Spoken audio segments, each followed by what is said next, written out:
ख्वाजा हसन हब्वाल की कहानी। कृपा कर हमारे चैनल जंगल सफारी को सब्सक्राइब जरूर करें। धन्यवाद। ख्वाजा हसन ने कहा कि मैं अपनी बात बताने के पहले अपने दो मित्रों के बारे में बताना चाहता हूँ।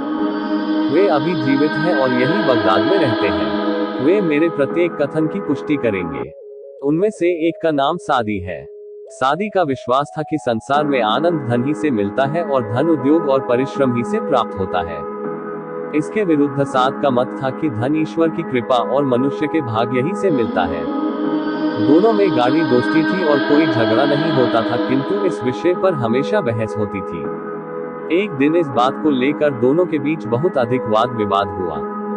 सादी का कहना था, या तो आदमी गरीब परिवार में पैदा होकर हमेशा गरीब रहता है, या धनी परिवार में जन्म लेकर जवानी में भोग विलास में धन को फूंक कर निर्धन हो जाता है, वरना उद्यमी और समझदार आदमी गरीब नहीं होता। साद कहता था, उद्यम और बुद्धि से कुछ नहीं होता, आदमी अपने भाग्य ही से धनवान होता है। गरीबी और अमीरी प्रारब्ध के खेल है। पूंजी और उद्यम के अलावा और भी कई रास्तों से दौलत आती है। सादी ने कहा, तुम्हारी यह बात बिल्कुल झूठ है। आओ हम दोनों अपने अपने कथन की परीक्षा करें। हम किसी गरीब पेशेवर आदमी को तलाश करेंगे। मैं उसे कुछ धन दूंगा। तुम देख लेना कि वह उस धन के बल पर उद्यम करके बड़ा आदमी बन जाएगा। तभी तुम्हें मेरी बात का विश्वास होगा। फिर वे दोनों घूमते घूमते मेरे घर की ओर आए। मैं अपने घर के सामने बैठा हुआ रस्सी बट रहा था, क्योंकि रस्सी बटने का पेशा मेरे बाप दादा के जमाने से होता आया था। उन दोनों को देखकर मैंने सलाम किया। उन्हें मेरे वस्त्रों और घर की हालत देखकर मेरी निर्धनता का बोध हुआ। साद ने सादी से कहा, यह ऐसा ही आदमी है जैसा तुम तलाश कर रहे थे। मैं इसे काफी दिनों से जानता हूँ। ये बड़ा गरीब है। दिन भर कड़ी मेहनत करके रस्सी बटता रहता है और फिर भी कठिनता से परिवार का पालन पोषण करता है। सादी ने कहा, अच्छा, लेकिन पहले हम उसे अच्छी तरह देख तो लें। उन्होंने यह बातें इतने धीमे स्वर में की थी कि मैं कुछ सुन न सका। फिर सादी ने, जो साद से अधिक धनवान था, मेरे और पास आकर मेरा नाम पूछा। मैंने कहा, मेरा नाम हसन है और रस्सी बटने के कारण मुझे लोग हसन हब्वाल कहते हैं। सादी ने कहा, तुम्हें अपने पेशे में अच्छी खासी आमदनी हो जाती होगी। तुम्हारे बाप दादा भी यही काम करते थे, इसलिए उन्होंने भी तुम्हारे लिए बहुत कुछ छोड़ा होगा। तुमने भी अपनी मेहनत से काफी पैसा कमाया होगा और तुम्हारी संपत्ति और बढ़ गई होगी। मैंने उत्तर दिया, ऐसी बात बिल्कुल नहीं है। मेरे पास कुछ भी धन संपत्ति नहीं है। मुझे पेट भर खाना भी नसीब नहीं होता। मैं सुबह से शाम तक रस्सी बटता हूँ, एक क्षण के लिए भी आराम नहीं लेता हूँ। फिर भी जैसे तैसे सूखी रोटी ही अपने परिवार के लिए जुटा पाता हूँ। मेरे छोटे छोटे 5 बच्चे हैं। उनमें से कोई योग्य नहीं कि मेरी मदद कर सके। मैं अकेला ही उनके लिए खाना कपड़ा जुटाता हूँ। मैं रस्सी बेचता हूँ, उसके मूल्य से कुछ तो खाने आदि में खर्च करता हूँ और बाकी का सन खरीद कर दूसरे दिन उससे रस्सी बनाता हूँ। फिर भी मैं ईश्वर का धन्यवाद देता हूँ कि मैं केवल निर्धन हूँ, किसी का गुलाम नहीं हूँ, आजादी से अपना काम करता हूँ। सादी ने कहा, तुमने अपना पूरा हाल मुझे बताया, इसके लिए धन्यवाद, लेकिन मैं जो कुछ समझा था इससे तो उल्टा ही निकला। अच्छा, अगर मैं तुम्हें 200 अशर्फियां दे दूं तब तो तुम्हारी ये दशा नहीं रहेगी। 200 अशर्फी पाकर तो तुम धनवान हो जाओगे और आनंद पूर्वक जीवन निर्वाह करोगे।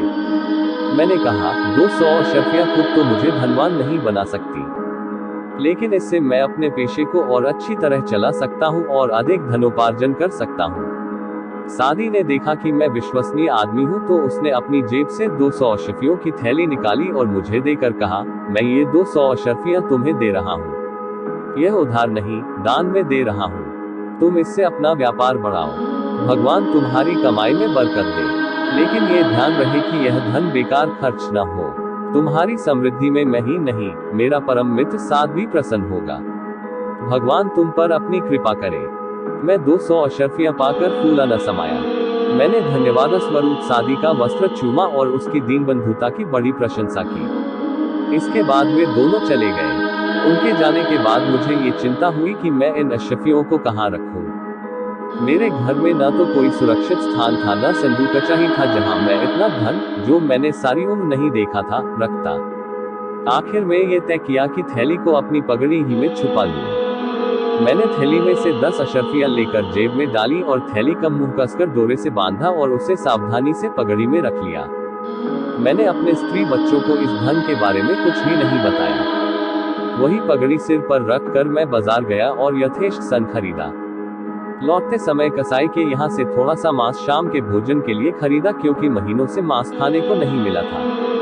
खरीदा हुआ मांस मेरे हाथ में था। रास्ते में एक चील ने मांस पर झपट्टा मारा। मैंने हाथ खींचकर दूसरे हाथ से चील को भगाया।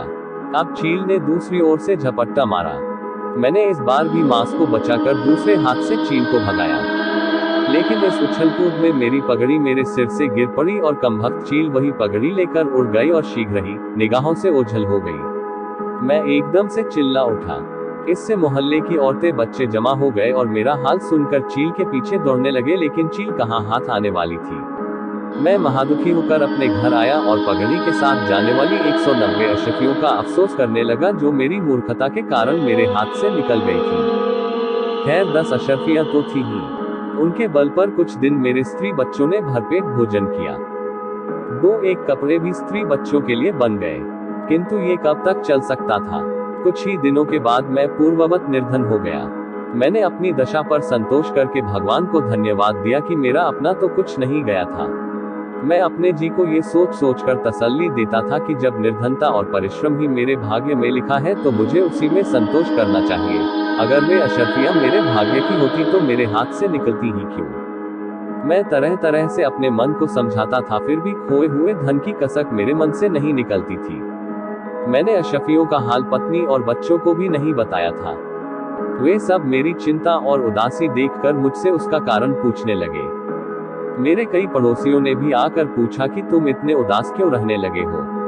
पहले मैं चुप रहा, किंतु उन लोगों के बहुत जोर देने पर मैंने उन्हें सारी बात बता दी। मेरे पड़ोसी, यहाँ तक कि बच्चे भी मेरी बातों पर हंसने लगे।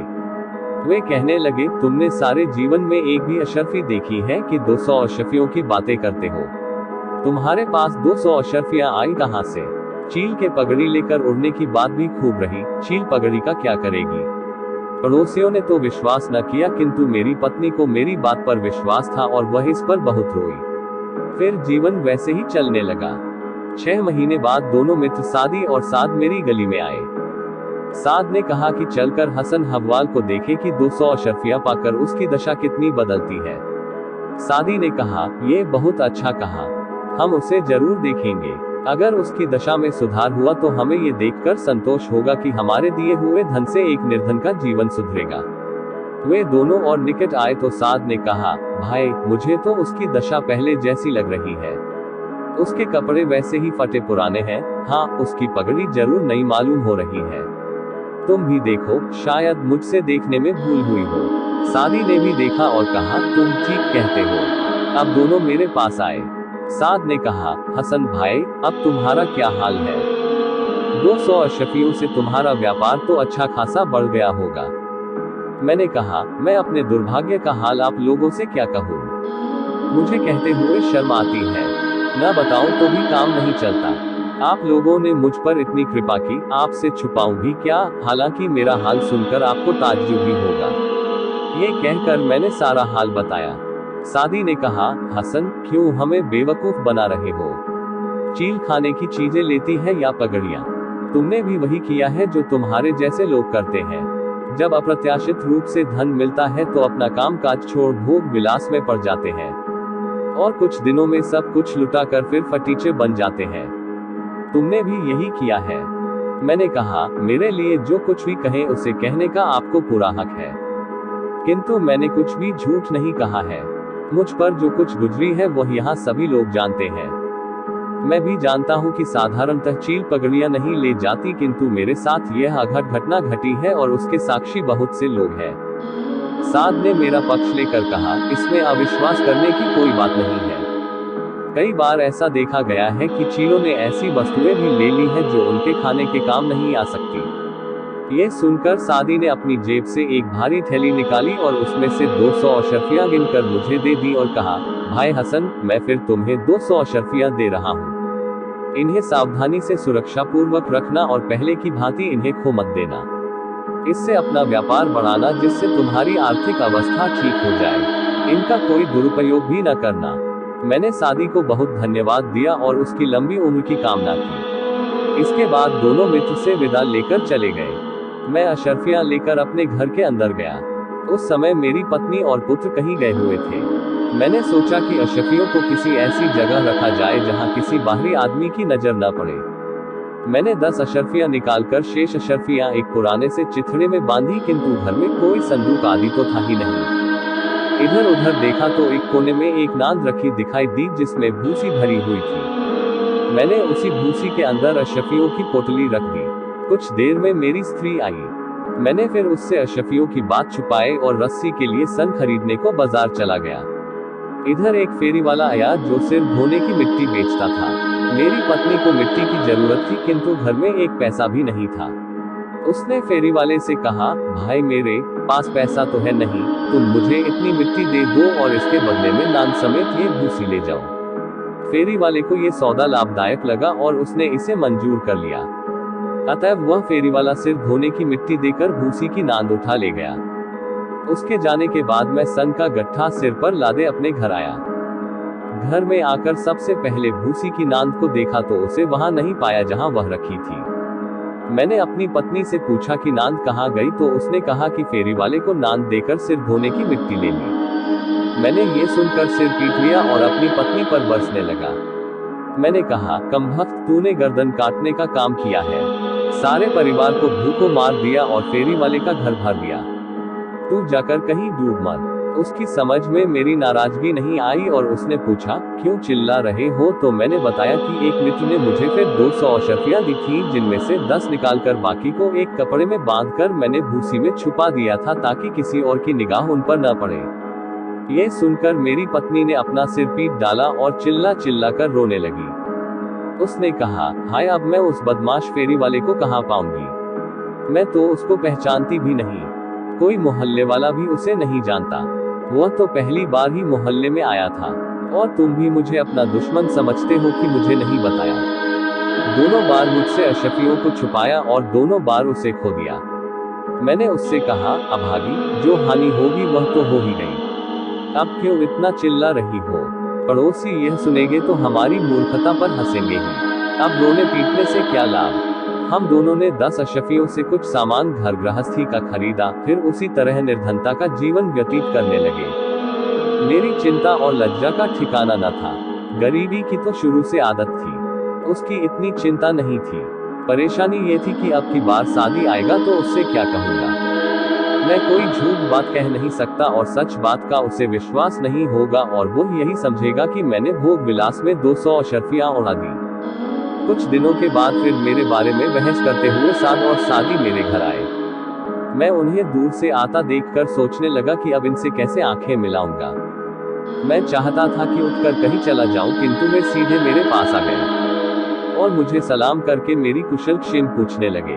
मैं शर्म के मारे सिर झुकाए बैठा रहा। वे लोग मेरी निर्धनता को पूर्ववत देखकर आश्चर्य करने लगे। सादी ने कहा, क्या बात है? मैंने कहा, आप विश्वास करें या न करें, सच्ची बात यह है कि आपके जाने के बाद मैंने अशर्फियों को एक नांद में भूसी के अंदर छुपा दिया था। हाँ, उसमें से 10 अशर्फियां जरूर पहले निकाल ली थी। उस समय घर में मेरे सिवा कोई न था। 10 अशर्फियां लेकर मैं बाजार गया ताकि सन मोल लूं। इस बीच मेरी पत्नी घर आ गई थी। कुछ देर में एक फेरी वाला सिर धोने की मिट्टी बेचता हुआ इधर से निकला। मेरी पत्नी के पास उस समय एक पैसा भी नहीं था। उसने भूसी को बेकार समझकर फेरी वाले से कहा कि भूसी की नांद के बदले मुझे सिर धोने की मिट्टी दे दो। फेरी वाला इस सौदे पर राजी हो गया और मेरी पत्नी ने मिट्टी के बदले उसे भूसी की नांद दे दी। उसके साथ आपकी दी हुई अशर्फियों में से 190 अशर्फियां भी चली गईं। सादी ने कहा, तुमने अपनी पत्नी को ये बताया क्यों नहीं कि नांद में अशर्फियां रखी है? मैंने कहा, आपने कहा था कि अशर्फियां सावधानी से रखना, सो मैंने उन्हें सुरक्षित स्थान में रखा। स्त्री के आने पर मुझे बाजार जाने की जल्दी थी और फिर मैं उसे बताना भी नहीं चाहता था, क्योंकि स्त्रियों के पेट में बात पचती नहीं है। ये भी डर था कि वह कहीं अपनी शौकीनी में उन्हें खर्च न कर दे। आपने दो बार मुझे निर्धन से धनवान बनाने का प्रयत्न किया, किंतु क्या आप कर सकते हैं और क्या मैं कर सकता हूँ? निर्धनता तो मेरे भाग्य ही में लिखी है, फिर मेरे पास धन आएगा कहाँ से? हाँ, आपने जो एहसान मुझ पर किया उसे मैं जन्म भर नहीं भूलूंगा और जीवन भर आपके गुण गाता रहूंगा। सादी ने कहा, भाई, मैंने तुम्हें जो सहायता दी थी वह अपने गुण गवाने के लिए नहीं दी थी, बल्कि इसलिए दी थी कि तुम धनवान बनो। मुझे अत्यंत खेद है कि 2 बार प्रयत्न करने पर भी मैं यह न कर सका। अब साद ने, जो मुझे पहले से जानता था, अपनी जेब से एक तांबे का पैसा निकाला। उसने सादी से कहा, ये पैसा मैं हसन को दे रहा हूँ। तुम देखना कि ईश्वर ने चाहा तो इसी से इसकी किस्मत पलट जाएगी और यह धनवान हो जाएगा। सादी इस बात पर ठहाके लगाकर हंसने लगा। कहने लगा, यह एक पैसा जरूर इसे निर्धन से धनवान बनाएगा। इस एक पैसे को व्यापार में लगाकर यह हजारों रुपए पैदा कर लेगा। तुम भी क्या मूर्खता की बातें कर रहे हो। ये कहकर वह फिर हंसने लगा। साद ने मुझसे कहा, तुम सादी की बातों का ख्याल न करो, इसे हंसने दो। इसकी तो आदत ही है कि बगैर सोचे समझे हंसता रहता है। तुम देखना, ईश्वर चाहेगा तो एक दिन के अंदर ही तुम्हें इसका चमत्कार दिखाई देगा। इसी से तुम्हारी दरिद्रता दूर हो जाएगी। मुझे भी इस बात पर विश्वास न हुआ कि एक पैसे से दरिद्रता कैसे दूर होगी। फिर भी मैंने धन्यवाद देकर वह पैसा अपनी जेब में रख लिया। कुछ देर में दोनों मित्र विदा हो गए और मैं पूर्ववत रस्सी बटने लगा और पैसे को भूल ही गया। रात में सोने के लिए जब मैं कपड़े उतारने लगा तो वह पैसा जमीन पर गिर गया। मैंने उसे उठाकर एक ताक में रख लिया। संयोग से उसी रात को एक मछुआरे को एक पैसे की जरूरत पड़ी। उसका जाल कुछ टूट गया था और उसे ठीक करने के लिए उसे सुतली लेनी थी। उसने अपनी स्त्री से कहा कि किसी पड़ोसी से एक पैसा मांग ला। वह सबके घर गई किंतु उसे एक पैसा कहीं से नहीं मिला। मछुआरे ने उससे पूछा कि तू हसन हब्वाल के यहाँ गई थी या नहीं। उसने कहा, मैं वहां नहीं गई, उसका घर दूर पड़ता है। मछुआरे ने उसे डांटा कि तुझसे जरा सा पांव भी नहीं हिलाए जाते, तू अभी वहां जा, उसके यहाँ से पैसा जरूर मिलेगा। चुनांचे वह स्त्री बड़बड़ाती हुई मेरे घर आई और दरवाजा खुलवाकर बोली, हसन भैया, हमें जाल के लिए सुतली लाने के लिए एक पैसा चाहिए, तुम्हारे पास हो तो दे दो। मुझे उस पैसे का ध्यान आया जो मैंने उसी समय ताक पर रखा था, और मैंने अपनी पत्नी से कहा कि ताक पर रखा पैसा इसे दे दे। मछुआरे की स्त्री ने मेरी पत्नी का बड़ा एहसान माना और कहा, तुम लोगों की वजह से हमारा कल का दिन खराब होने से बच गया। मेरा पति दिन निकलने के पहले ही मछलियां पकड़ने जाता है। मैं तुमसे वादा करती हूँ कि पहली बार जाल डालने से जितनी मछलियां आएंगी वह मैं तुम्हें दे दूंगी। मेरी पत्नी ने इस पर कुछ नहीं कहा। मछुआरे की स्त्री ने जब उसे पैसा दिया और कहा कि मैं पहली बार की मछलियों के देने का वादा कर आई हूँ, तो उसने खुशी से यह बात स्वीकार कर ली। सुबह मुंह अंधेरे मछुआरा उठा और नदी पर चला गया। उसने भगवान का नाम लेकर जाल डाला और खींचा तो उसमें सिर्फ एक ही मामूली आकार की मछली आई। उसने उसे अलग रख लिया क्योंकि उस मछली को मुझे देना था। फिर उसने कई बार जाल फेंका और हर बार बड़ी बड़ी और कई मछलियां जाल में फंसी। सभी मछलियां उस मछली से बड़ी थी जिसे पहली बार के जाल डालने में पकड़ा गया था। दिन चढ़े वह मछुआरा मछलियों की खेप लेकर अपने घर आया और उन्हें बाजार ले जाने के पहले मेरे हिस्से की मछली लेकर मेरे घर आया और मुझसे बोला, हसन भाई, रात को मेरी पत्नी ने तुम लोगों से वादा किया था कि पहले जाल की मछलियां तुम्हें दी जाएंगी। वह मैं तुम्हारे लिए लाया हूँ। अब ये तुम्हारा भाग्य है कि पहली बार सिर्फ यही एक मामूली सी मछली फंसी। अगर पहली बार में अधिक मछलियां आती तो वो सब तुम्हें देता। अब इसी एक मछली को स्वीकार करो। मैंने कहा, मैंने पैसा तुम्हारी जरूरत को देख कर दिया था, मछली पाने के लिए नहीं दिया था। तुम इसे भी ले जाओ। लेकिन मछुआरा अपना वादा निभाने पर अड़ा रहा और अंततः जबरदस्ती मुझे मछली देकर चला गया। मैंने अपनी पत्नी को बुलाकर कहा, तुमने कल जो पैसा मछुआरे की स्त्री को दिया था उसके बदले में यह मछली मिली है। वह पैसा साद का था और साद ने कहा था कि इस एक पैसे ही से तुम्हारा भाग्य चमकेगा। सो भाग्य चमकाने के लिए यह एक मछली आई है। वह ये सुनकर हंसने लगी।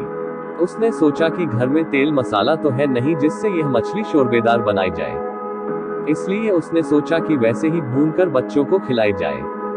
उसने ले जाकर मछली को साफ किया तो उसके अंदर से एक बड़ा सा हीरा निकला। हम लोगों ने हीरा काहे को देखा था।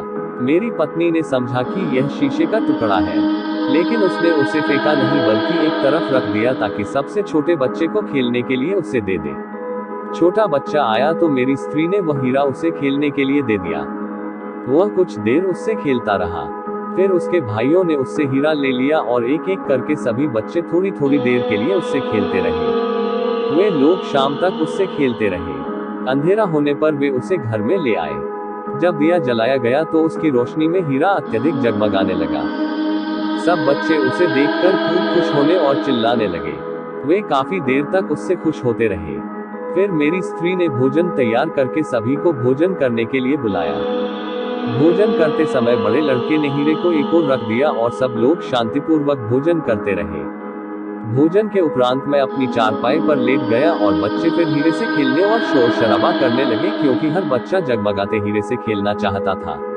पहले उनके झगड़े पर हमने ध्यान नहीं दिया, किंतु जब उनका शोर बहुत बढ़ गया तो मैंने उनसे पूछा कि क्या बात है। उन्होंने कहा कि माँ ने एक शीशे का टुकड़ा हमें खेलने के लिए दिया था, उसी पर लड़ाई हो रही है। मैंने उसे मंगा कर देखा तो मुझे भी उसकी चमक देखकर आश्चर्य हुआ। मैंने पत्नी से पूछा कि तुमने ये टुकड़ा कहाँ पाया। उसने कहा, मछली के पेट में। मैंने दिए को ओट में रखवाया तो भी टुकड़े में इतना प्रकाश था कि हम सब कुछ अच्छी तरह देख सकते थे। मैंने कहा, चलो इतना ही काफी है, हमें ऐसी चीज मिली है जिससे तेल बत्ती की बचत हो जाएगी। जब बच्चों ने देखा कि वह शीशे का टुकड़ा जगमगाता ही नहीं बल्कि अंधेरे में रोशनी भी देता है तो वे और भी उछलने कूदने और शोर शराबा करने लगे। रात काफी हो गई थी, इसलिए मोहल्ले के और लोगों ने भी उनकी आवाज सुनी। जब शोर बहुत बढ़ा तो मैंने उन्हें डांट डपट कर चुप करा दिया। हम सब लोग अपने बिस्तरों पर सो रहे और उस शीशे के टुकड़े के बारे में मैं बिल्कुल भूल गया। हमारे पड़ोस में एक बूढ़ा यहूदी जोड़ा रहता था। हमारे बच्चों की चीख पुकार से उन दोनों की नींद खुल गई और फिर बहुत देर तक नहीं आई। सुबह बुढ़िया इस उलाहने को लेकर मेरे घर आई। उस समय तक मैं अपने काम में लग गया था। जब बूढ़ी यहूदन हमारे घर आई तो मेरी पत्नी समझ गई कि क्या उलहना लेकर आई होगी। उसके बोलने के पहले ही मेरी पत्नी ने कहा, दीदी, मैं जानती हूँ कि रात को इन कमबख्तों के शोर की वजह से तुम लोगों को नींद नहीं आई होगी। हमने भी इन्हें बहुत डांटा है, तुम भी इन्हें क्षमा करो। क्या किया जाए, बच्चे तो बच्चे ही हैं, जरा सी बात पर खुश हो जाते हैं, जरा सी बात पर आसमान सिर पर उठा लेते हैं। ये देखो, इसी शीशे के टुकड़े के लिए यह भागे कल रात को लड़े मरे जा रहे थे। ये कहकर मेरी पत्नी ने वह हीरा उसे दिखाया। यहूदी खुद रत्नों का व्यापारी था और यहूदन को भी रत्नों की पहचान थी। वह आश्चर्य से जड़वत हो गई, फिर बोली, ऐसा ही एक शीशे का टुकड़ा मेरे पास है, तुम इसे बेच दो तो मैं जोड़ा बनाकर पहन लूंगी। उसने अपनी चालाकी से यह न बताया कि यह अत्यंत ही मूल्यवान हीरा है। मेरी पत्नी उसे बेच भी देती, लेकिन सारे बच्चे रोने लगे कि यह टुकड़ा न बेचो, हम अब कभी शोर न करेंगे। इसलिए बात खत्म हो गई, क्योंकि बुढ़िया असलियत नहीं बताना चाहती थी। लेकिन घर जाने के पहले मेरी स्त्री से चुपके से कह गई कि इसको कोई देखने न पाए और बगैर मुझे बताए इसे किसी के हाथ न बेचना। फिर बुढ़िया ने अपने पति की दुकान पर जाकर उस हीरे का पूरा वर्णन किया तो उसने कहा, ऐसे दुर्लभ हीरे को किसी भी मूल्य पर खरीद लो, पहले तुम उसका थोड़ा दाम लगाना। वे लोग उसका मूल्य तो जानते नहीं हैं, शायद थोड़े ही में उसे दे दे, न माने तो धीरे धीरे दाम बढ़ाना, लेकिन किसी मूल्य पर भी हो उसे ले जरूर लेना। अपने पति के आदेश पर यहूदन मेरी स्त्री के पास आई और बोली, मैं इस शीशे के टुकड़े के लिए तुम्हें 20 अशर्फी दे सकती हूँ। मेरी स्त्री यह सुनकर चौंकी और समझ गई कि इस टुकड़े में कोई खास बात है, तभी यह इतना दाम देने को तैयार है। उसने कुछ उत्तर नहीं दिया। इतने में मैं भी दोपहर का भोजन करने के लिए घर में आया और दोनों स्त्रियों को बातें करते देखा। मेरी पत्नी मुझे अलग ले जाकर बोली, ये यहूदन शीशे के टुकड़े के लिए 20 अशर्फियां दे रही है। मैंने अभी तक कोई जवाब नहीं दिया है, तुम कहो तो ले लूं, आखिर शीशे का टुकड़ा ही तो है। मुझे उसी समय साथ की बात याद आई कि यह पैसा तुम्हारी किस्मत चमका देगा। मैं कुछ कहता इसके पहले यहूदन मेरे पास आकर कहने लगी कि मैं इस टुकड़े को 20 अशर्फियों में लेना चाहती हूँ। मैं चुप ही रहा। फिर यहूदन बोली, हसन मियाँ, अगर तुम्हें 20 अशर्फियां कम लगती हो तो मैं 50 दे दूंगी। मैंने देखा कि वह 20 से एकदम 50 आ गई है तो समझ लिया कि इस टुकड़े का बहुत मूल्य होगा। मैं फिर भी चुप रहा। उसने कहा, अच्छा 100 अशर्फी ले लो, हालांकि मेरा पति इतने दाम देने पर क्रुद्ध होगा। मैंने कहा, देखो भाई, मैं इसे लाख अशर्फियों से कम पर न बेचूंगा। हाँ, तुम लोग पड़ोसी हो इसलिए ये कहता हूँ कि कोई दूसरा लाख अशर्फी से अधिक देगा तो भी तुम्हें ही लाख अशर्फियों में दूंगा। यह दिन बढ़ते बढ़ते 50,000 अशरफियों तक आ गई, किंतु मैं नहीं माना तो वह कहने लगी कि शाम तक इसे किसी के हाथ न बेचना, शाम को मेरा पति आकर तुमसे खुद ही बात करेगा। शाम को बूढ़ा यहूदी आया। उसने दिए की रोशनी में हीरे को भली भांति परखा और उसके खरेपन को उसे विश्वास हुआ तो बोला, मेरी स्त्री इसकी 50,000 अशरफिया लगा गई है, मैं 70,000 लगाता हूँ, उससे अधिक न दे सकूंगा। मैंने कहा, तुम्हें तुम्हारी पत्नी ने बताया होगा कि मैं हीरे को 1,00,000 अशरफियों से कम पर बेचने को तैयार नहीं हूँ। अगर तुम इतने पर उसे लेने को तैयार नहीं हो तो मैं दूसरे जौहरी से सौदा करूंगा। काफी झिकझिक करने के बाद यहूदी जौहरी 1,00,000 अशरफियों के सौदे पर राजी हो गया, क्योंकि हीरा बहुत बड़ा था और 1,00,000 अशरफियों में खरीद कर भी यहूदी को बड़ा मुनाफा होना था। यहूदी ने मुझे 2,000 अशरफिया बयाने में दी और कहा कि कल शाम तक मैं पूरा दाम दे दूंगा और हीरा ले जाऊंगा। दूसरे दिन यहूदी जौहरी ने अपने कई मित्रों से कर्ज लेकर 98,000 अशरफिया मुझे दी और हीरा ले लिया। इतना धन पाकर मैंने ईश्वर को धन्यवाद दिया। उसी भगवान के दिए हुए द्रव्य से मैंने धनवानों जैसा गृहस्थी का सामान खरीदा और मेरी पत्नी ने भी अपने लिए और लड़कों के लिए अच्छे कपड़े बनवाए। मैंने रहने के लिए एक बड़ा मकान खरीदा, उसमें पर्दे, फर्श आदि लगवाए। मैंने अपनी पत्नी से कहा, हमें इतना पैसा जरूर मिल गया है, लेकिन अपना पेशा मैं पैतृक ही रखूंगा। वह भी इस बात से सहमत हुई। मैंने अपनी पूंजी का कुछ भाग ही व्यापार में लगाया, शेष को सावधानी से रख दिया ताकि आड़े समय काम आए। मैंने नगर के कई कारीगरों को नौकरी पर रखा और कई 100 अशरफिया देकर नगर में रस्सी बटने वाले बहुत से कारखाने लगवाए। कई विश्वस्त व्यवस्थापक भी रखे जिन्होंने उन कारखानों का भार संभाल लिया। इस समय बगदाद नगर में कोई गली ऐसी नहीं है जिसमें मेरा रस्सी बटने वाला कारखाना मौजूद न हो। इसी प्रकार अन्य बड़े नगरों और जिलों के प्रशासन केंद्रों में भी मैंने रस्सी के कारखाने खोले। वहां व्यवस्थापक और हिसाब किताब के लिए मुनीमों को नौकर रखा। इससे मुझे बहुत धन प्राप्त हुआ। मैंने एक बड़ा पुराना मकान लिया जिसमें जमीन बहुत थी। उसकी इमारत तुड़वा कर वहीं एक बड़ी इमारत बनवाई, वही आपने कल देखी थी। उसे मैंने अपना केंद्रीय कार्यालय बनाया और घर का अतिरिक्त सामान भी वहीं रखा। पुराने घर को छोड़कर नए घर में जा बसा। काफी दिन बाद साद और सादी मेरे पुराने मकान में मुझे पूछते हुए आए। मोहल्ले के लोगों ने कहा कि अब उसे हसन कोई नहीं कहता, अब उसे ख्वाजा हसन हव्वाल कहकर बुलाते हैं और वह उस मोहल्ले में एक बड़े मकान में रहता है। उसका बहुत बड़ा कारोबार हो गया है। वे दोनों मित्र मुझे पूछते हुए मेरे घर पर आए। उस समय सादी को ये बिल्कुल विश्वास न हुआ कि साद के दिए हुए पैसे से मेरी दशा बदली है। वह समझता था कि मैंने अशरफियों के खोने की 2 बार झूठी कहानी गढ़ी है। उसने साद से कहा कि हसन ने 2 बार मुझसे झूठ बोला कि मेरी दी हुई अशरफिया उससे खो गई है। ये व्यापार उसने कहां से बढ़ाया अगर वे अशरफिया खो गई थी। किंतु उसने कहा कि हसन ने सच बोला या झूठ, इससे कोई अंतर नहीं पड़ता, मुझे उसकी समृद्धि देखकर प्रसन्नता ही होगी। यह मानने को मैं बिल्कुल तैयार नहीं हूँ कि जो तांबे का पैसा तुमने उसे दिया था उससे वह अमीर बना है। साद ने कहा, तुम्हारी बात बिल्कुल निर्मूल है। मैं हसन को बहुत दिनों से जानता हूँ।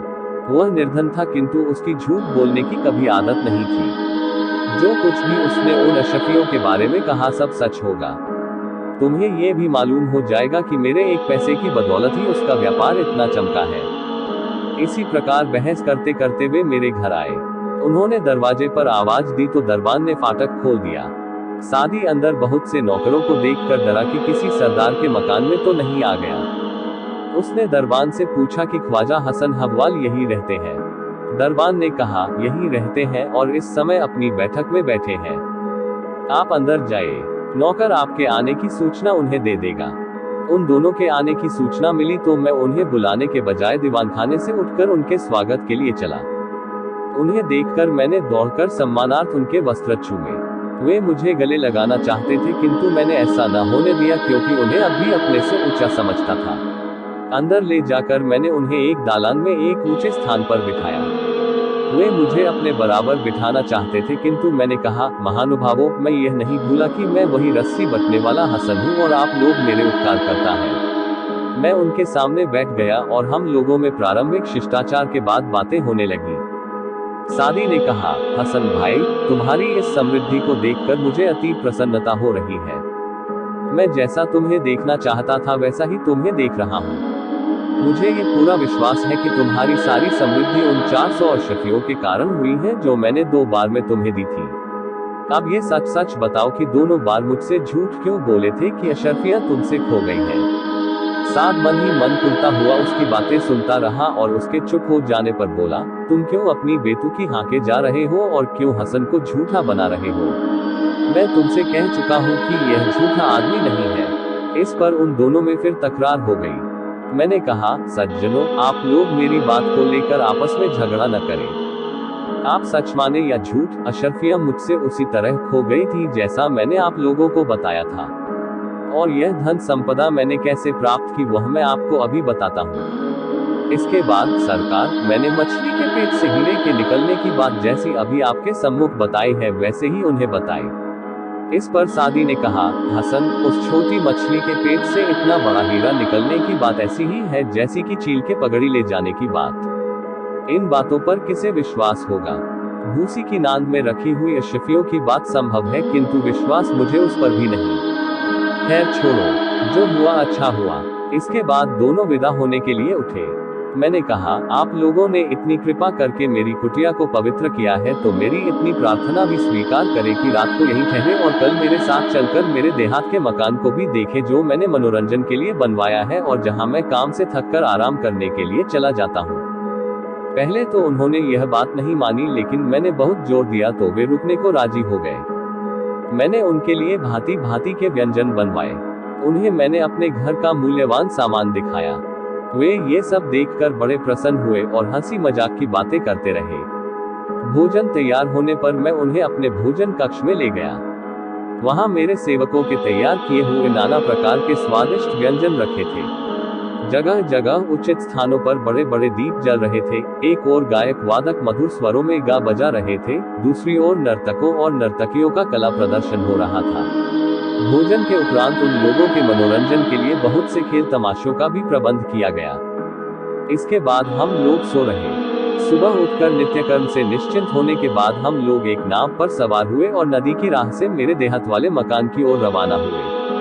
कुछ घंटों में हम वहां पहुंच गए। नाव से उतरकर हम लोग गांव की सैर करते हुए मेरे देहाती मकान में आए। वहां भी मैंने कारखाना लगा रखा था। वे लोग घर और कारखाने की साज सज्जा को देखकर खुश हुए।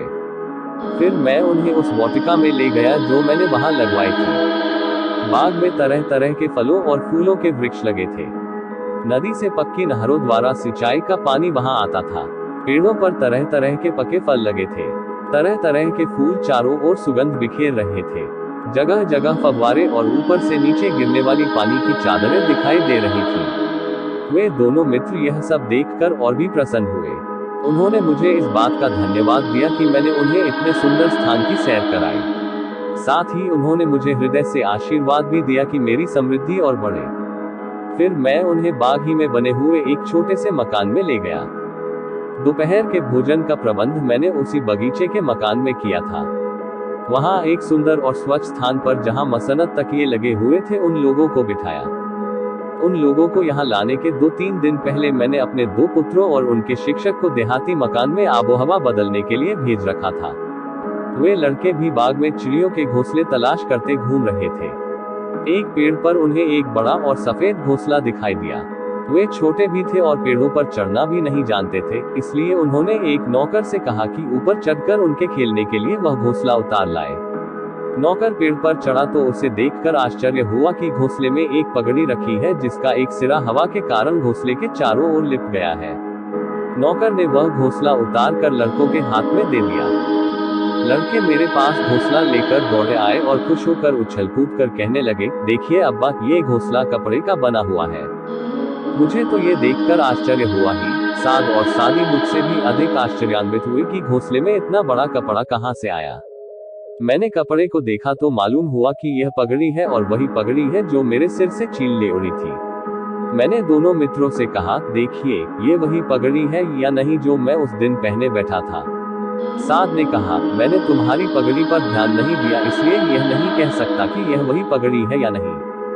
सादी ने कहा, मैं भी तुम्हारी पगड़ी नहीं पहचानता, लेकिन अगर यह वही पगड़ी है तो इसमें बाकी बची हुई 190 अशरफियां भी होंगी। मैंने कहा, मैं तो पहचानता हूँ। ये पगड़ी वही है जिसे चील ले गई थी। मैंने पगड़ी को घोंसले से उठाया तो वह काफी भारी लगी। मैंने उसकी तह खोली तो उसमें से थैली निकली। मैंने सादी से कहा, आप मेरी पगड़ी नहीं पहचानते किंतु आप ये थैली तो पहचानते ही होंगे। दरअसल मुझे सादी के अविश्वास पर रोष आया था किंतु उसका एहसान याद करके मैंने पहले कुछ नहीं कहा था। सादी ने कहा, ये थैली तो वाकई वही है जो मैंने तुम्हें दी थी। इसमें अशर्फियां भी होनी चाहिए। मैंने थैली खोलकर उसके सामने उलट दी और कहा कि अशर्फियां भी गिन लीजिए। उसने अशर्फियां गिनी तो उनकी संख्या ठीक 190 निकली।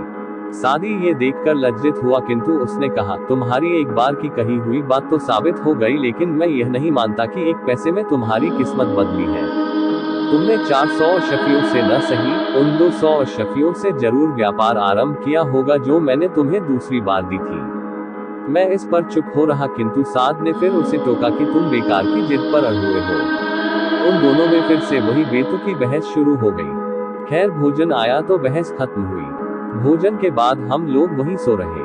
साद और सादी को दूसरे दिन जरूरी काम था और रात ही में हम लोगों को लौटना था।